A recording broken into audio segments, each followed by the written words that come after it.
कुसुमा nine का जीवन चंबल के बीहड़ों की उन अनकही कहानियों में से एक है जो सत्ता, प्रतिशोध और अस्तित्व की लड़ाई से भरी हुई हैं। उसका जन्म 1964 में उत्तर प्रदेश के जालौन जिले के टिकरी गांव में हुआ था। एक साधारण लड़की के रूप में पली बड़ी कुसुमा की दुनिया अचानक बदल गई जब उसका प्रेम माधव मल्लाह से हुआ।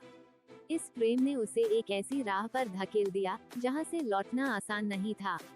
माधव मल्लाह के साथ भाग जाने के बाद कुसुमा को समाज और परिवार से कट जाने का सामना करना पड़ा।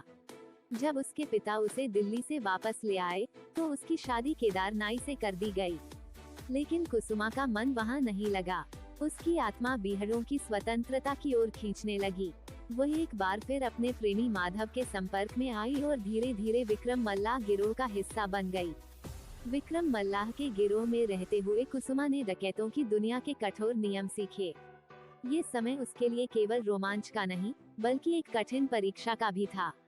जब विक्रम मल्लाह की हत्या हुई तो कुसुमा के सामने विकल्प सीमित थे।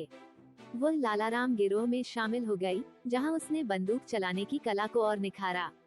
लेकिन उसकी असली पहचान तब बनी जब उसने फक्कड़ गिरोह का हिस्सा बनकर चंबल की सत्ता पर अपनी पकड़ मजबूत कर ली। बीहड़ों में रहते हुए कुसुमा नाइन केवल एक खूंखार डकैत नहीं थी, बल्कि उसकी छवि एक रणनीतिकार की भी थी। वह जानती थी कि कब, कहां और कैसे वार करना है।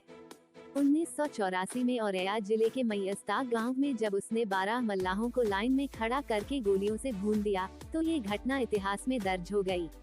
उसने इसे फूलन देवी के बहमई कांड का बदला बताया। ये कांड उसकी सोच और मानसिकता को दर्शाता था। वो केवल बीहड़ों की रानी नहीं थी, बल्कि एक ऐसी योद्धा थी जिसने अपने हिसाब से इंसाफ की परिभाषा गढ़ी थी। कुसुमा नाइन का नाम सुनते ही लोग डर से कांपने लगते थे, लेकिन हर डकैत की तरह उसका भी एक कमजोर पक्ष था। पुलिस से बचने के लिए वह लगातार अपने ठिकाने बदलती रही। उसे कई बार गिरफ्तार भी किया गया।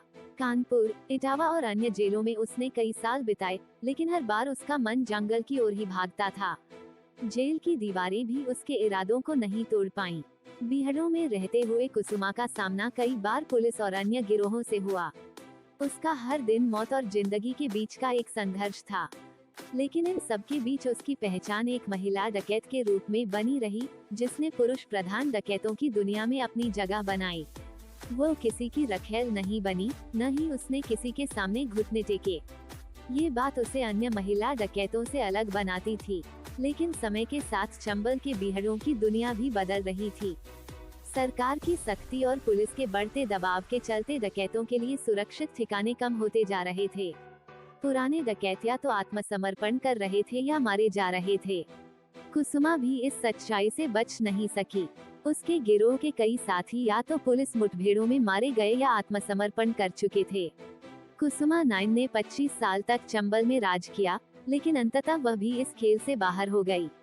उम्र बढ़ने के साथ साथ उसकी ताकत भी कम होती गई। उसकी मौत एक युग के अंत का संकेत थी, एक ऐसा युग जहां डकैत केवल अपराधी नहीं थे, बल्कि समाज की विषमताओं के खिलाफ खड़े होने वाले बागी भी थे।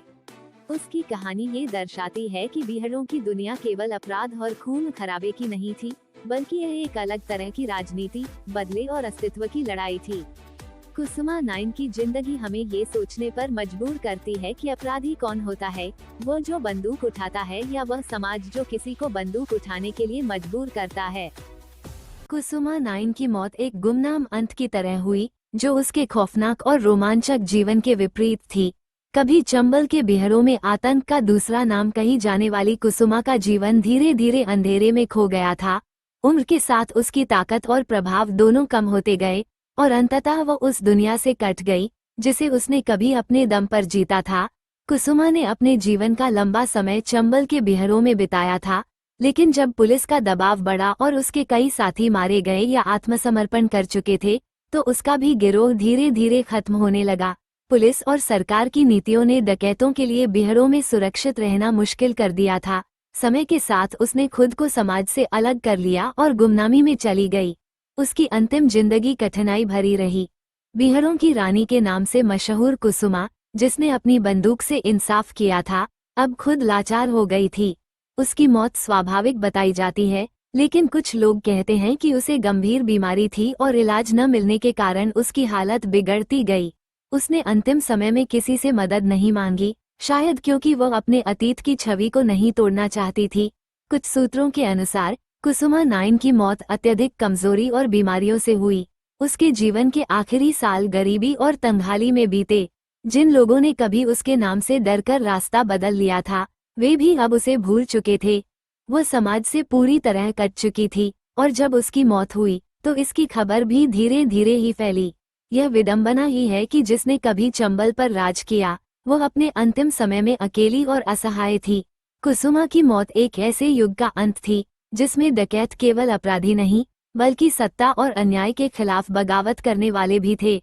उसकी कहानी यह बताती है कि अपराध की दुनिया में कितना ही बड़ा नाम क्यों न हो, अंत में समय सबको भुला देता है।